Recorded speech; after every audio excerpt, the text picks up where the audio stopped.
Bom dia a todos, novamente aqui em Brasília com o presidente para mais um programa Conversa com o presidente, conversa com o Lula, depois de uma semana na África, uma semana muito boa, né?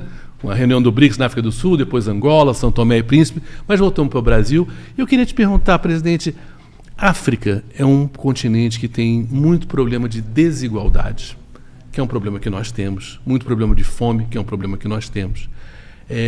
E o senhor ontem foi exatamente na raiz um pouco disso, né? Quer dizer, a questão do salário mínimo, a questão do imposto de renda, que é exatamente tentar diminuir um pouco essa desigualdade, diminuir um pouco, né? Porque, obviamente, isso tem muita coisa para fazer. Shoa, é verdade que o continente africano é um continente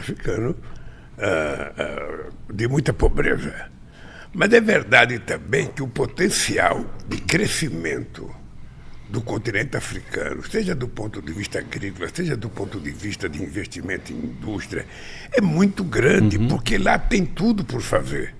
Qual é o problema do continente africano? É que quase todos os países devem quase 800 bilhões de dólares para o FMI, e a quantidade de juros que eles pagam impede que eles façam qualquer outro investimento. Daí eu ter levantado a ideia que o correto seria os países ricos fazerem com que, sabe, a dívida que eles têm com o FMI fosse transformada em obra de infraestrutura, para que eles possam começar a crescer e, num tempo qualquer, poder pagar a dívida. Ou seja, é preciso dar uma chance. E por que o Brasil é importante? Porque o Brasil pode, como já fizemos em Moçambique com a empresa de remédio, produzir antirretrovirais para combater a AIDS, porque a gente pode ajudar na educação, porque a gente pode ajudar na agricultura. Uma parte do continente africano que tem a savana africana é muito parecido com o cerrado brasileiro. Aquilo pode dar uma bomba de produção de alimento para o mundo inteiro, não só para o continente africano. Então, o meu otimismo é que é um lugar que a gente tem que investir. É um lugar que tem tudo para fazer, ou seja, não está tudo pronto como a Suíça, Sim. Não está tudo pronto como a Dinamarca, ou seja, lá precisa fazer quase tudo. Daí porque a minha vontade, a minha obsessão de tentar trabalhar junto com o continente africano. Agora, veja, o que nós fizemos aqui? Você está lembrado que durante a campanha eu dizia: a solução do Brasil ela vai ser encontrada quando a gente decidir colocar o rico no imposto de renda e o pobre no orçamento. É isso que nós estamos fazendo, é isso que nós começamos a fazer ontem. Nós fizemos uma isenção de imposto de renda para quem ganha até R$ 2.640, antes só era isento quem ganhava até R$ 1.900, e, ao mesmo tempo, nós fizemos um projeto de lei para taxar as pessoas mais ricas e as pessoas que têm offshore, sobretudo no exterior. Ou seja, essas pessoas ganham muito dinheiro e não pagam nada de imposto de renda. Então é importante que as pessoas compreendam que o estado de bem-estar social que existe na Europa, o estado de bem-estar social que existe em outros países, é feito porque há uma contribuição equânime, mais justa do pagamento do imposto de renda. Não é como aqui no Brasil, que quem paga mais é o mais pobre. Se a gente for comparar, sabe, proporcionalmente, o mais pobre paga mais imposto de renda do que o dono do banco. Porque já sai no contra-cheque ali, o cara não tem nem... Porque só desconta mesmo de quem vive de salário. As pessoas que vivem de rendimento, as pessoas que recebem lucro no final do ano, terminam não pagando imposto de renda. Então o que nós fizemos é uma coisa justa, sensata, que eu espero que o Congresso Nacional, de forma madura, ao invés de proteger os mais ricos, proteja os mais pobres, que é o que o Brasil está precisando para ser uma sociedade mais democrática, uma sociedade mais igual, uma sociedade de classe média, que é tudo o que nós queremos. Tudo que nós queremos é criar uma sociedade de padrão de classe média, onde todos possam ter emprego, todos possam trabalhar, todos possam estudar, todos possam passear, todos possam ter acesso à cultura, ou seja, as pessoas viverem mais dignamente. É isso que nós queremos criar e ontem a assinatura disso, a assinatura do aumento do salário mínimo. Ou seja, que é pouco, mas é um sinal muito grande, porque daqui para frente o salário mínimo, além da reposição inflacionária, que é para repor, sabe, a elevação do custo de vida, ele vai ter como aumento real o crescimento do PIB dos últimos 2 anos. Sim. Ou seja, então, na medida que a economia cresça, esse crescimento será repartido com o povo trabalhador, e isso é que vai permitir que a gente possa utilizar a palavra que estamos começando a distribuir a riqueza do crescimento desse país. Se a gente tiver isso por vários anos, a gente pode transformar a sociedade brasileira, sabe, numa sociedade com melhor qualidade de vida, com melhor padrão de vida, sabe, com casa melhor, com salário melhor, com comida melhor, com roupa melhor. Ou seja, é isso que as pessoas querem. E eu acho que é isso que nós temos que fazer. Sabe, nós temos que enfrentar a diversidade, tudo bem, vamos enfrentar a diversidade, mas vamos fazer esse debate para a sociedade perceber quem é que está do lado de quem. Que foi feito lá atrás, né? Quer dizer, o aumento real do salário mínimo nos 2 primeiros mandatos do senhor e depois com a Dilma também foi muito substancial e foi o que realmente mudou. Aquela famosa frase, né? Aeroporto aparecendo rodoviária, né? Que era bastante uma frase meio preconceituosa, mas que mostrava, de fato, uma melhoria muito real de muita gente, né? Olha, nós temos momentos históricos interessantes. Ou seja, nós temos na década de 70 que a economia chegou a crescer 14% ao ano e a pobreza cresceu. Nós temos, de 1950 a 1980, a economia brasileira cresceu em média 7 anos. Entretanto, o resultado desse crescimento não foi distribuído para o povo. O que faz a diferença na nossa proposta é que a gente quer distribuir o resultado do crescimento da riqueza deste país. Ponto. Ou seja, quem produz a riqueza é o trabalhador. Quem produz a riqueza é aquele que trabalha 8 horas por dia, aquele que trabalha, sabe, de forma incansável, aquele que trabalha à noite, aquele que passa a noite trabalhando, sabe, seja como motorista, seja como padeiro, seja como metalúrgico, seja como químico, seja como qualquer profissão. Essa gente aqui efetivamente contribui para o crescimento do Brasil. Então é justo que na hora que a economia cresça 1 ponto, meio ponto ou 5 pontos, esses 5 pontos seja repartido entre o povo trabalhador. Foi isso que nós fizemos ontem e ao longo do período a gente vai aumentando a isenção. Todo mundo sabe que durante a campanha eu disse que nós queríamos isentar até R$5.000. Tá? Já estamos na metade. Portanto, tem muita coisa para acontecer ainda em benefício do povo que ganha menos, do povo trabalhador, para melhorar o padrão de vida dele. Tem muita gente que ganha muito e paga muito pouco. E tem muita gente que ganha pouco e paga muito. É isso que nós queremos. Por exemplo, a participação no lucro dos trabalhadores se paga imposto de renda, mas a participação no lucro dos empresários não se paga. Então nós temos que inverter essa lógica. Sabe? É simples assim que a gente vai consertar o Brasil. Vai ter um ou outro que vai gritar, vai ter um ou outro que vai chiar, mas é assim que a gente vai consertar o Brasil. E estamos falando assim de um universo pequeno, né? Porque o que é considerado os super ricos, né? Que são essas pessoas que têm esses fundos de família, esses fundos particulares, que também já saem num nível de dinheiro que a gente nem sabe muito bem o que é. Você nem sabe quem é o dono. Não sabe quem é o dono, quer dizer... Então, assim, é meio óbvio que é justo que essas pessoas que para pagar um imposto não vai fazer nem cosquinha no padrão de vida dela, quer dizer, que ela pague uma coisa que é justa. Ninguém está querendo a mais, né? Que ela pague os outros, pague igual aos outros. O que não falta no Brasil são pessoas espertas que sempre estão encontrando um jeito de burlar a lei para não pagar imposto de renda. Artifício. Ou, na pior das hipóteses, consegue fazer com que passe um projeto no Congresso Nacional que beneficie essa minoria. Porque também nós vamos ser francos. Os deputados e senadores eleitos, eles não são representantes, na sua maioria, do povo trabalhador. Eles são setores que vieram da classe média, que vieram de profissionais liberais, que muitos são fazendeiros, mas não se declara fazendeiro, se declara contador, se declara advogado, se declara médico, ou seja... Então, a maioria dos deputados são pessoas que pertencem a uma classe média alta. Tá? E isso, sabe... Quando chega um projeto para votar, muitas vezes eles não votam a favor dos interesses da maioria do povo. Ele vota a favor dos interesses, sabe, daquela sociedade que ele vive no meio. Que ele convive. O que é até compreensível. Por isso é que o povo, quando chega a época da eleição, O povo tem que saber votar em gente que tem afinidade com aquilo que ele pensa, com aquilo que ele quer, com aquilo que ele acredita. Se a gente vota de forma estabanada em qualquer um, sabe? É o seguinte, quem planta vento colhe tempestade. Esse é o resultado negativo.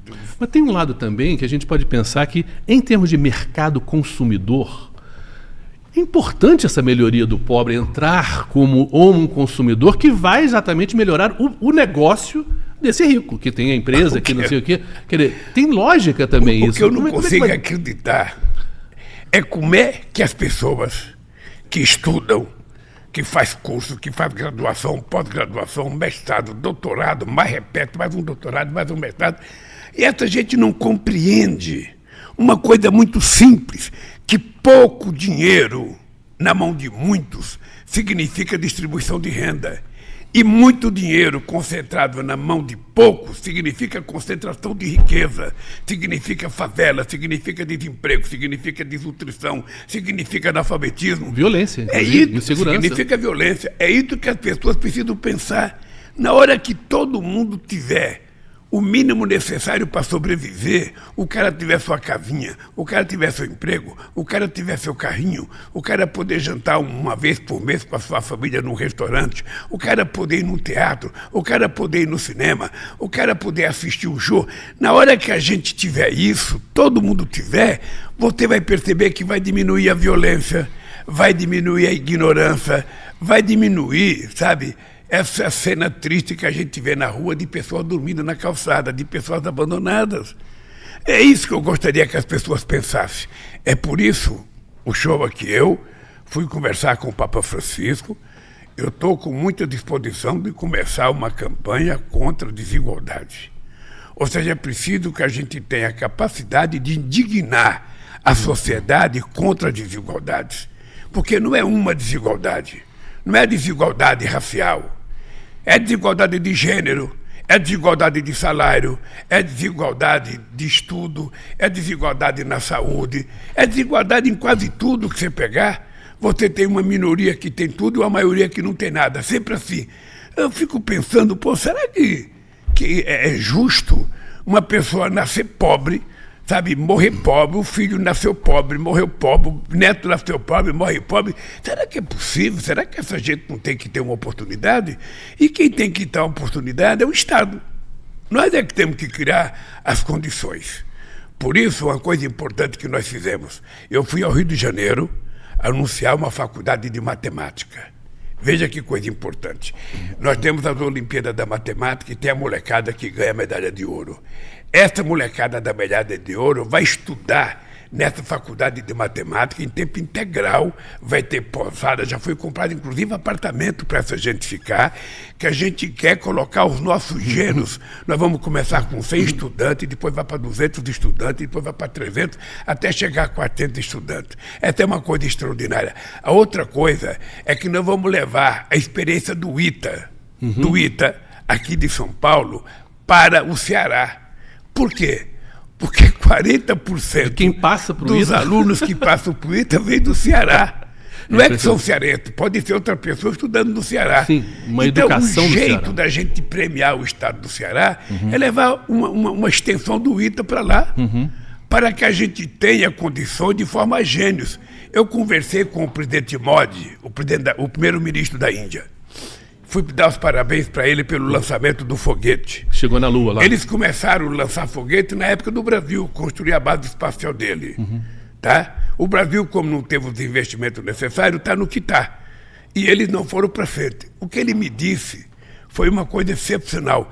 Eles têm 6 escolas, em que a meninada está estudando e fazendo foguete. E esses foguetes serão todos lançados no espaço pelos próprios estudantes. Eu fiquei boquiaberto, Genial. porque não é uma escola, são 6 escolas, porque eles investem muito em ciência. Sim. Eles investem muito, e é uma coisa que nós precisamos fazer aqui no Brasil, porque nós também temos muita gente que é um gênio. É só a gente dar oportunidade para ele poder aflorar. Então, Eu estou convencido que esse país que a gente sonha, a gente está construindo. Não é uma coisa fácil. A gente tinha chegado perto em 2010, depois chegamos mais perto em 2014, aí, sabe, desandou o país para trás com o golpe contra Dilma, com a eleição do Coisa, ou seja, foi tudo uma coisa maluca. Agora nós temos que recuperar. E isso só pode ser feito num regime democrático, com a sociedade brasileira participando, a juventude sendo ouvida, as pessoas mais idosas sendo ouvidas, as mulheres, os negros, todo mundo tem que ser ouvido para a gente poder construir essa sociedade que é a sociedade dos nossos sonhos. Esse investimento em matemática, né, investimento em ciência, em estudo, é muito importante. Até uma historinha aqui. O Napoleão foi a primeira pessoa que realmente bombou a matemática, digamos assim, no Ocidente, né? Claro que vinha do mundo árabe, lá atrás, enfim.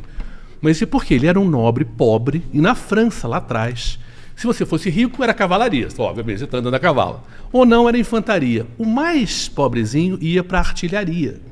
A artilharia é o quê? A artilharia é matemática. É o ângulo do tiro, é logística. E ele, tanto que o grande prêmio de matemática do mundo é um prêmio francês. E tem, inclusive, um brasileiro já ganhou, inclusive, que é o tipo Nobel da Matemática. Mas a matemática é super importante porque é a ciência que está por trás dessa tecnologia toda, né? Então, esse investimento na matemática é uma aposta, realmente, de um tipo de ciência muito efetiva nesse mundo tecnológico, né? Pois é nisso que o Brasil tem que acreditar. É nisso que o Brasil tem que acreditar, porque o Brasil não pode ficar mais um século sendo o país do futuro. Ou seja, nós precisamos construir nosso futuro agora. Nós temos oportunidade agora. Por isso foi muito importante o encontro da criação dos BRICS na Índia, na África do Sul. Ou seja, os BRICS passou a ser uma coisa mais poderosa, mais forte, mais importante. E eu acho que o mundo... Eu acho que o mundo não será mais o mesmo depois da criação dos BRICS nas discussões econômicas. Porque, veja, os BRICS hoje é mais forte do que o G7. Os BRICS, em 1995, tinha 44% do PIB per capita, do poder de compra, da paridade de compra, e os BRICS tinham só 16%. Sim. Hoje, os BRICS representam 32% e o G7 apenas 29%. Virou. Ou seja, virou. Então, a gente está criando novas bases de negociação. Eu propus a discussão de uma moeda de negócio entre nós, porque a gente não precisa ficar negociando com o dólar. A gente pode negociar nas moedas nossas mesmo.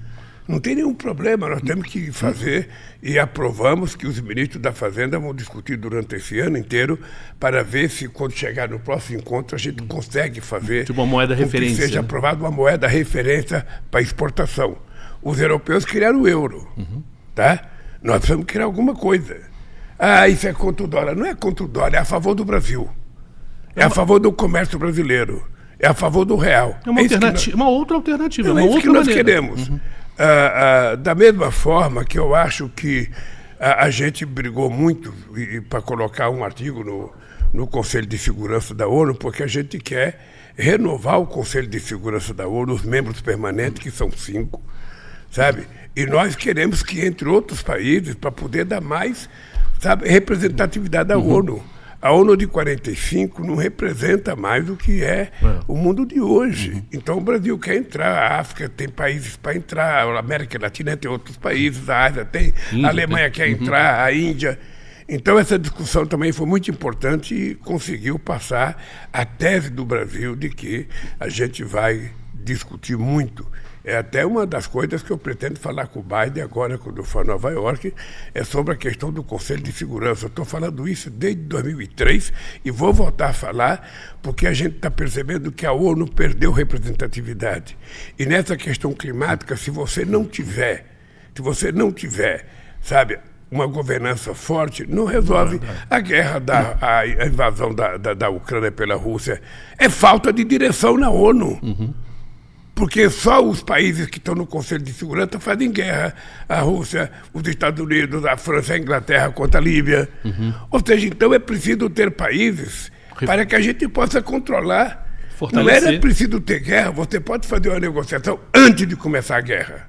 Depois que começa a briga, é mais difícil parar. Mas se você tem paciência de negociar antes, é possível a gente fazer um acordo. Eu estou nessa tese. Eu, na verdade, estou na tese em busca de paz. Eu não quero saber de guerra. A guerra minha aqui nesse país é contra a desigualdade, é contra a fome, é contra o desemprego, é para melhorar a qualidade da educação, da saúde. E isso é que é minha obsessão de brigar. Essa é a razão pela qual eu votei, sabe, para reconstruir o processo democrático e reconstruir a conquista da qualidade de vida das pessoas, que é o que as pessoas mais sonham.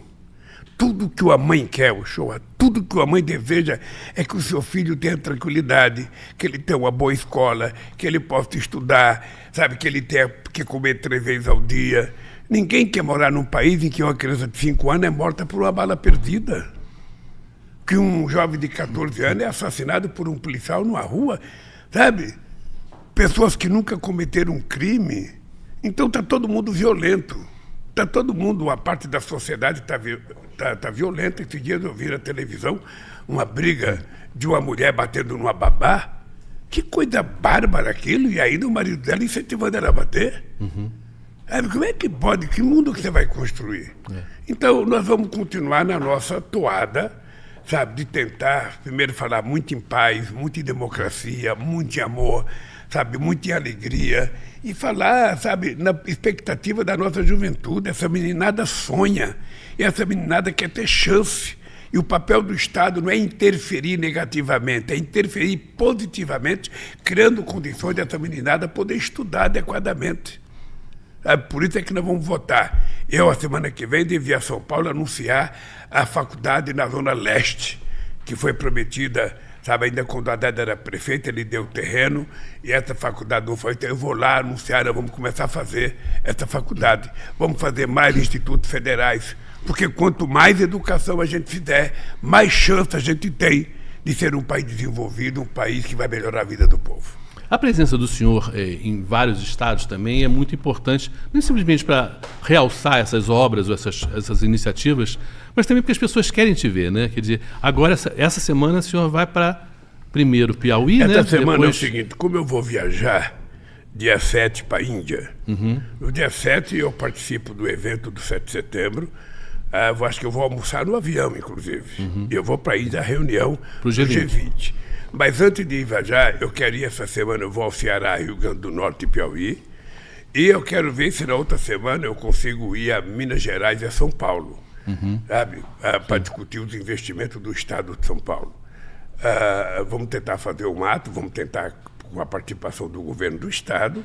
Se quiser participar, se não quiser participar, a gente fará o ato do mesmo jeito. Mas, como nós somos civilizados, nós vamos fazer e vamos convocar o governador, porque é importante ele estar, porque os compromissos que nós vamos assumir é com ele também. Se nós vamos emprestar dinheiro de São Paulo, do governo federal, do BNDES, para fazer a ferrovia Campinas-São Paulo, nós queremos que o governador esteja presente, afinal de contas é o Estado de São Paulo que vai fazer. Sabe? Então, eu penso que esse ano é o segundo semestre desse ano é o ano que a gente vai conseguir mostrar o Brasil que a gente quer para 2024, para 2025 e para 2026. Esse país crescendo, gerando emprego, gerando oportunidade. Esse ano, possivelmente, a gente vai chegar a 2 milhões de empregos criados com carteira assinada, ou mais. Esse é o emprego que vale. Mas nós também sabemos que tem muita gente que não quer carteira assinada.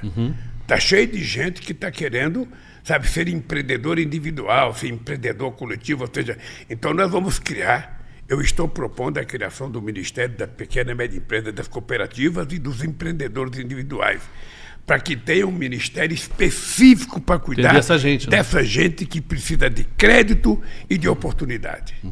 Esse é o papel do Estado, criar as condições para as pessoas poderem participar. Porque a palavra informalidade, ela pegou um lado negativo, mas por outro lado ela tem um lado muito positivo, que é esse lado que o senhor está falando, né? Dessa pessoa que quer sozinha criar alguma coisa e ser o seu patrão de certa maneira. Não é fácil para muita gente, não é, mas para muita gente isso é real, precisa de uma ajuda, né? Quem nasceu dentro de uma fábrica como eu, sabe, a partir dos 13 anos de idade, a gente acha que o emprego é só dentro de uma fábrica. Mas tem gente que prefere trabalhar em casa, tem gente que prefere trabalhar na rua, tem gente que prefere abrir uma salinha para produzir alguma coisa e vender. Nós precisamos entender que essa gente tem importância e precisamos dar condições dessas pessoas terem acesso a crédito para dar o pontapé inicial. Aí, quando essa pessoa estiver ganhando dinheiro, ele vai pagar o crédito, o empréstimo que ele fez. E vai contratar outras pessoas? Esse é o papel nosso, é tentar criar condições. Por isso eu quero valorizar muito os empreendedores individuais, quero valorizar muitas cooperativas e quero valorizar muito a pequena e média empresa, porque ela gera 60% ou 70% do emprego desse país. E quanto melhor tiver a pequena empresa, melhor está a grande empresa, melhor está o salário, melhor está a vida do povo. É um ciclo vicioso que não tem muito milagre. A economia não cresce quando não se distribui. Se você começa o ano pensando, eu tenho que guardar dinheiro para pagar a taxa de juros, eu tenho que guardar dinheiro para pagar, se eu tenho que guardar dinheiro, e você nunca fala, eu preciso colocar um pouco do dinheiro para melhorar a vida do povo, aí não vai resolver nunca. O povo é sempre esquecido, sempre fica para trás, ele nunca é lembrado. E o que nós queremos é o seguinte: uma nação soberana, ela só é soberana em função da qualidade de vida do seu povo. Nós não queremos uma nação de pedintes, uma nação de pessoas que vivem de favor do governo, não. A melhor possibilidade de você fazer distribuição de renda é o emprego, é a oportunidade de trabalho, porque aí quando o cidadão trabalha, que ele recebe o seu salário no final do mês e vai cuidar da sua família, fica grande, o orgulho máximo do ser humano.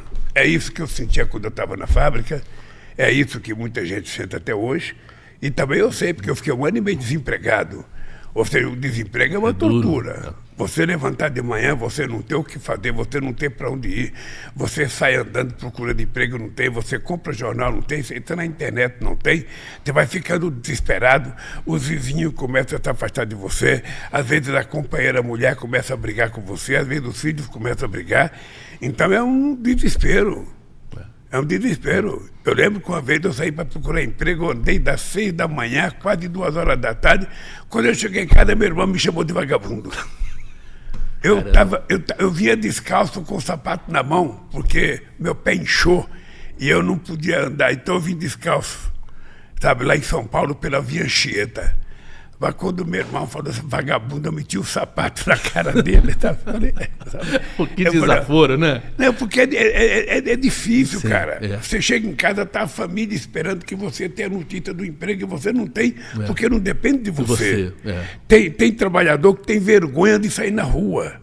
Tem trabalhador, depois de um certo tempo de desempregado, ele não quer mais sair na rua porque ele não quer que os vizinhos vejam ele vagabundando. Ele para de ir no bar tomar cervejinha, ele para de ir no bar jogar dominó. Sabe, as pessoas... Fica destruída, né? Fica destruída. Então, é por isso que eu acho que a gente tem que criar muitas oportunidades de trabalhar e não apenas um emprego formal dentro da fábrica, no comércio. Idealmente, mas o emprego sim, do empreendedor. O cara que quer empreender, ele é um trabalhador.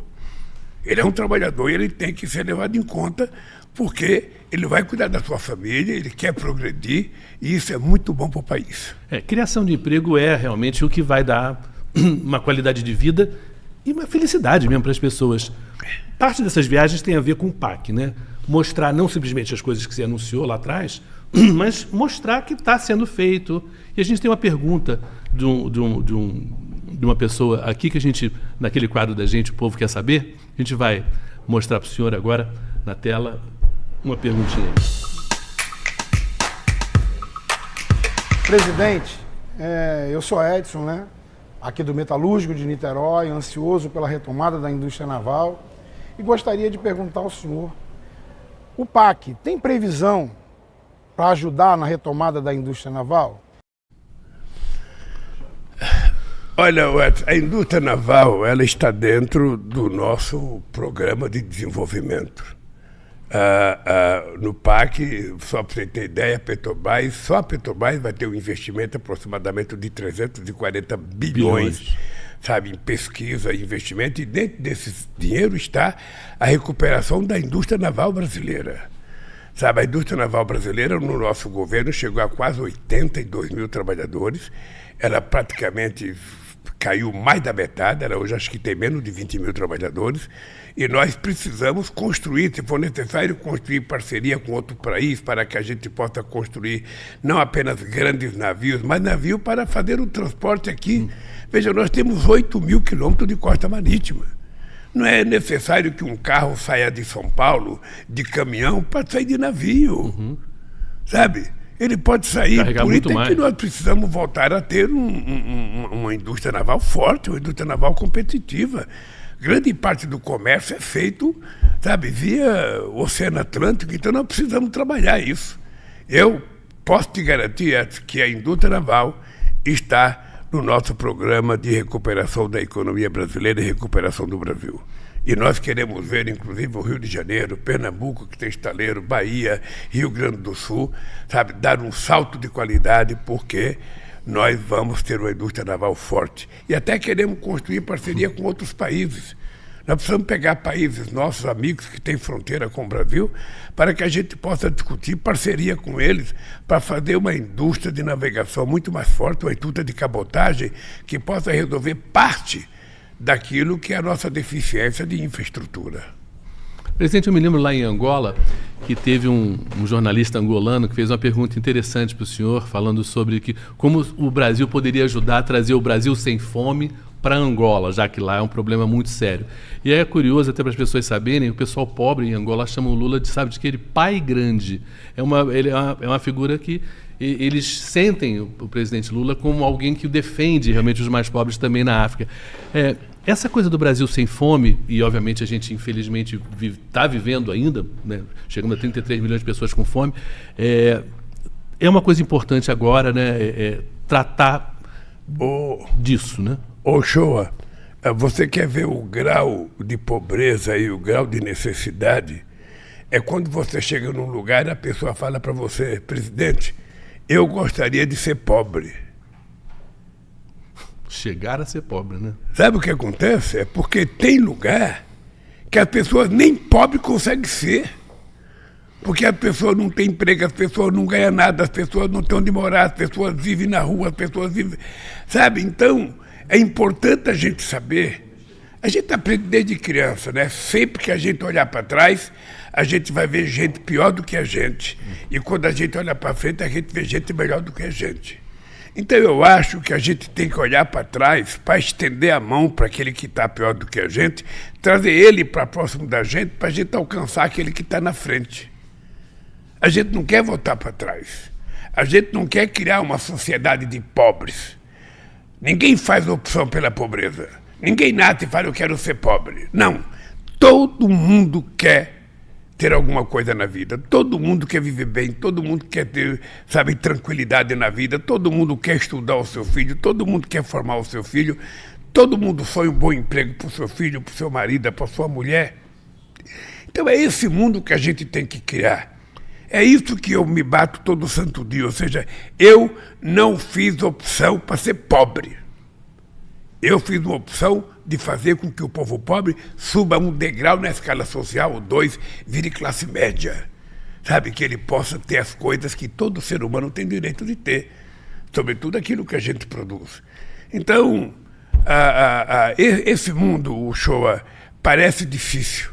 Esse dia me fizeram uma pergunta, eu estava dando uma entrevista, acho que em Angola ou na África do Sul, e um jornalista me fez uma pergunta se não era utopia minha achar que o FMI poderia abrir mão da sua dívida com o continente africano para fazer investimento. Uhum. Eu falei: é utopia, sim. Mas eu acho que todo ser humano precisa ter uma utopia. Sabe, você tem que construir algumas causas para você lutar. O que é duro é você ficar quieto. Você tem uma dívida, você não pode pagar.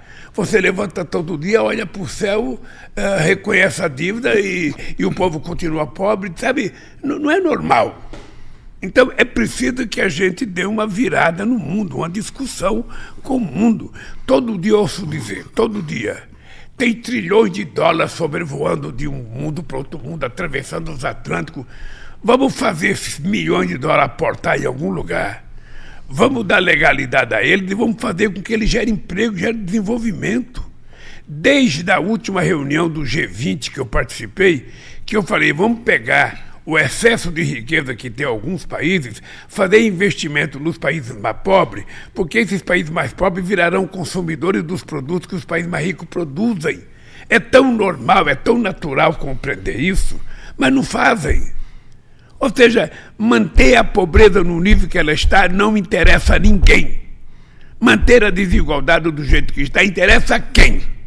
A um cidadão que quer acumular 200 bilhões de dólares, 300 bilhões de dólares, 100 bilhões de dólares, que quer ir para o espaço sozinho, que quer descer no fundo do oceano no submarino.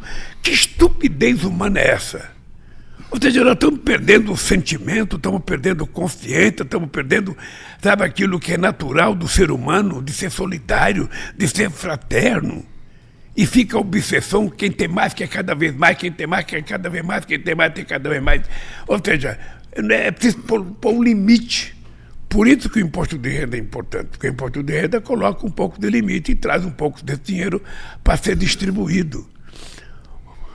Dia desse eu estava conversando com uma pessoa sobre a questão do imposto de herança. Aqui no Brasil, muita gente vira o nariz quando você vai lá cobrar imposto de herança. E eu estava na casa de um cidadão rico. Ele dizia para o filho dele assim, olha meu filho, uma casa como essa que você mora, aqui em São Paulo, se fosse nos Estados Unidos e eu morresse, você teria que pagar 40% de imposto. Isso o pai dizendo para o filho. Nos Estados Unidos. Nos Estados Unidos, se fosse essa casa aqui e eu morresse, você teria que pagar 40% de imposto. Aqui no Brasil, sabe quanto que a gente paga? 4%. Aí você vê a diferença que você pode melhorar o país. Você percebe? Sim. Isso é uma lição. Outro dia eu vi dois empresários conversando e um deles falou, pô, esse ano eu deixei de pagar 32 milhões de imposto de renda. Usando a lei. Não é que ele está fazendo nada, é usando a lei, ele deixou de pagar 32 milhões de imposto de renda. Uhum. Agora, o coitado do trabalhador que recebe 3 mil por mês, vem descontado na fonte. Não adianta ele xingar, vem descontado na fonte. Todo mês. Sabe? É curioso que essa classe média alta e classe média que viaja para fora e aprecia muito, mas o lugar é muito calmo, é muito limpo, não tem violência, não tem... Por exemplo, Portugal, né? Muitos brasileiros foram nos últimos anos morar em Portugal valorizando isso. Aliás, o governo português é um governo socialista. É curioso, né? Porque lá esse imposto de renda dos mais ricos é cobrado para prover essa sociedade mais razoável. Né? Em todo mundo, gente, em todo mundo tem que ser assim. Em todo mundo é o seguinte, você sempre cobra um pouco mais de quem ganha mais para você fazer justiça para aqueles que ganham menos. É sempre assim. Aqui no Brasil, eles conseguiram construir a narrativa do que ser pobre, estar passando fome é normal. E ainda tem gente que fala que é coisa de Deus. Você percebe? O que não dá é para a gente se conformar com essas coisas que criaram para convencer a pessoa. Você está com fome, é coisa de Deus. Pô, Jesus você está desempregado, é coisa de Deus. Sabe, não é coisa de Deus, coisa nenhuma. É coisa de um sistema que não funciona corretamente. É coisa da falta de justiça. É coisa dos homens. Não é coisa de Deus. Sabe, Deus, quando fez o mundo, fez para todo mundo viver bem, maravilhosamente bem, todo mundo está no paraíso. Foi para isso que ele fez. Esse negócio da gente morrer para ir no paraíso, também ninguém quer não. A gente quer ver no paraíso é aqui. A gente quer comer, quer morar, quer se divertir, quer brincar, quer ir na praia, quer ir no teatro. A gente quer fazer tudo de bom aqui. Quando a gente morrer, a gente vai conhecer o outro mundo, se existe, e a gente então vai decidir como viver lá. Por isso que eu quero fazer essa campanha na perspectiva de dignar a sociedade. Outro dia eu estava dizendo num debate, quando eu vejo aquela propaganda na televisão daqueles médicos sem fronteira, sabe, aquelas crianças, as pessoas pedindo $1 por dia, uma doação de $1, o que é? $1 não, R$1. R$1. Eu fico imaginando como é que a gente poderia resolver o problema do mundo se a distribuição fosse feita de forma mais justa. Sabe? Não precisa ser igualitária, mas mais justa. Menos e juros. quem tem mais, paga mais, quem tem menos, paga menos, e esse que pagou mais vai para ajudar aquele que tem menos. Esse é o mundo que nós queremos. Esse é o mundo que nós precisamos construir aqui no Brasil. Essa é a minha tarefa, é a minha obsessão, é a vontade que eu tenho de fazer. É por isso que ontem nós mandamos 2 projetos de lei para o Congresso discutindo offshore e discutindo a taxação dos mais ricos, dos fundos. Então, sabe, vamos ver se o Congresso aprova e vamos ver se a gente consegue arrecadar um pouco mais para melhorar a vida do povo. Você viu que o Faustão recebeu o coração para doação, Sim. né? Sim. Quem cuida disso é o SUS. Sabe? Então eu desejo ao Faustão, sabe, que viva mais 100 anos com esse coração novo, sabe, que esse coração seja corintiano, sabe? Faustão, se for corintiano, você vai viver mais 100 anos. Quando eu completar 120, você ainda está jovem, sabe? Falando de futebol, falando de qualquer outra coisa. Espero que Deus te ajude e que você se recupere logo, Faustão. Presidente, muito obrigado pela conversa, obrigado para todo mundo que acompanhou aqui a nossa conversa hoje pelas rádios, você pode ver depois pelo Spotify, obviamente pelo YouTube, enfim, a gente vai disponibilizar também pedaços da entrevista, enfim, é sempre muito bom conversar sobre o que a gente está pensando aí para o Brasil aí para frente, tá? E tem viagem aí para o Piauí, Rio Grande do Norte e Ceará essa semana ainda, né? Ainda, se Deus quiser, sábado e domingo descansar, depois durante a semana vou a São Paulo, e tem muita coisa para fazer. Depois tem o 7 de setembro, sabe? Aí eu embarco para a Índia para fazer com que o Brasil cresça um pouco mais na geopolítica mundial. Eu posso dizer para vocês o seguinte, vocês vão ter muito orgulho desse país. Quando você embarcar agora, pega o seu passaporte e mostre em qualquer aeroporto que você vai ver que você vai ser tratado da forma mais digna possível, porque o mundo votou a gostar do Brasil. O mundo voltou a ter o Brasil, sabe, nos seus braços. É isso que nós queremos. Obrigado, presidente. Um abraço, Showa. Um abraço.